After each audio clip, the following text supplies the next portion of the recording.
Impuestos en Cuba, el martillo del régimen para aplastar a las empresas. El régimen cubano no usa la política fiscal para estimular la proliferación de MIPYMES y así reducir la inflación, como sí lo hace con la inversión extranjera. ¿Cómo están amigos? Bienvenidos a Noticias Importantes. Esperamos sus opiniones en los comentarios. Comenzamos.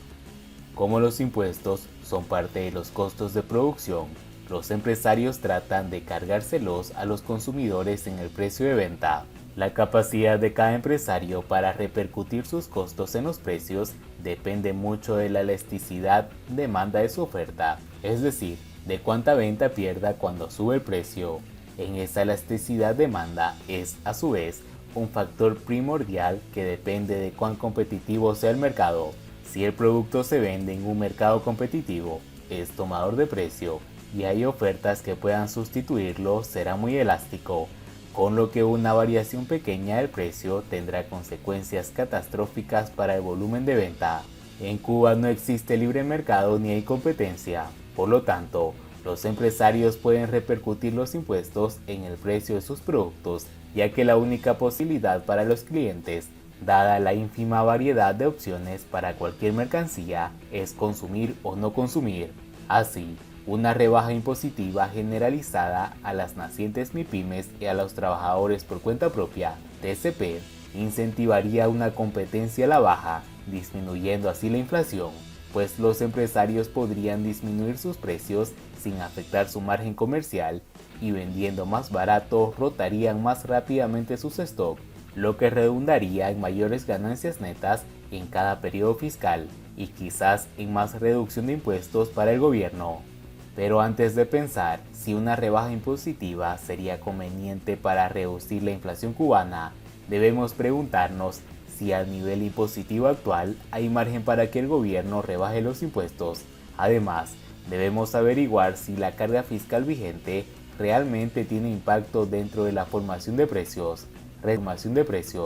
Respondiendo lo primero, si comparamos con economías complejas donde ya actúan millones de empresas y por ello no tienen tanta necesidad de incentivar fiscalmente la creación de otras nuevas, como sí debe hacer en Cuba, encontramos impuestos de sociedades muy inferiores al cubano.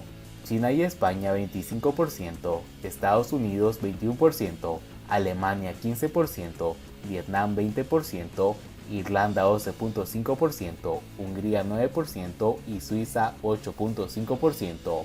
Pero Cuba las supera todas. Aquí el impuesto a las sociedades es del 35%, lo que significa que el gobierno tiene un margen enorme para aligerar la carga fiscal.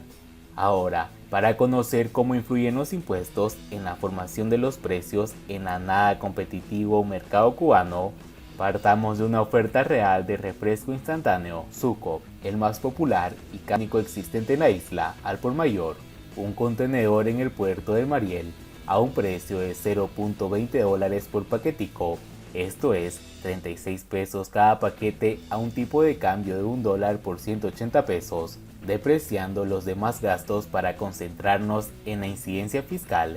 Tenemos que ver las ventas minoristas le graban un 10% en base del beneficio bruto y a eso se le suma el 35% de impuestos sobre el beneficio neto.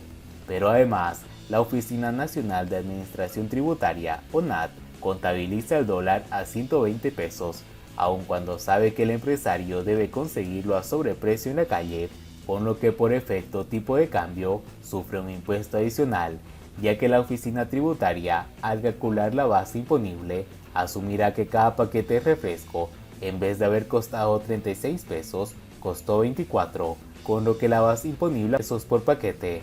Así, vendiendo el paquete a los 75 pesos que actualmente valen al por menor, tiene el empresario que pagar 25 pesos de impuesto, quedándose con solo 26 pesos para cubrir otros gastos y sacar su ganancia.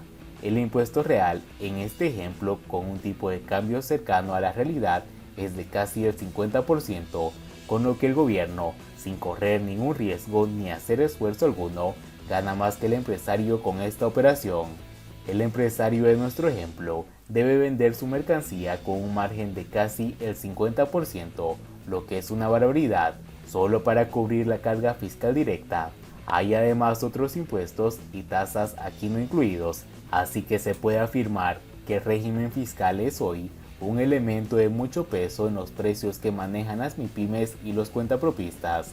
La conclusión lógica, asumiendo que el gobierno conoce estos cálculos, es que al Estado no le preocupa la inflación, pues teniendo una herramienta en la mano para poder reducirla, no lo hace.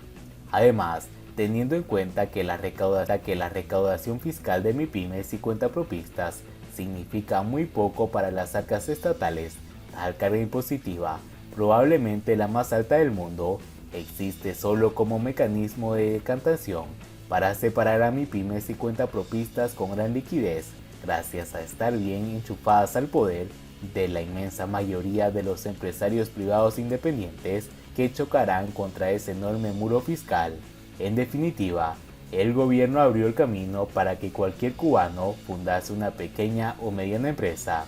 Contra toda lógica, no usa la política fiscal para estimular la proliferación de MIPYMES y reducir así la inflación, como sí lo hace con la inversión extranjera, la cual está eximida de pagar impuestos de sociedades los primeros 8 años. Por el contrario, el castrismo usa los impuestos como un martillo para escachar las MIPYMES y así despejar el camino en aquellos emprendimientos allegados a su poder.